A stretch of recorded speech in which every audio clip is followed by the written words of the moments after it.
বাঁচতে চাবে, তবে তোমার শাস্তি হবে। ভাবছো তুমি বিচার চাবে, এবার বোকা সব হারাবে। বললে কথা আসতে বলো, কিংবা রাজার কথায় চলো, এদিক সেদিক পা বাড়ালে তবেও তুমি সব হারালে।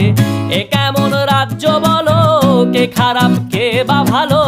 ভালো মানুষ অন্ধকারে, অমানুষী আলোর দ্বারে। এ কেমন হচ্ছে খেলা, চারিদিকে কষ্ট মেলা। কে কোথায় যাচ্ছি ভেসে, থামবো কোথায় অবশেষে? রাজার রাজ্যে সবাই গোলাম, করতে হবে রাজার সুনাম। না হয় তোমার কল্লা যাবে, বিরাট কঠিন শাস্তি পাবে।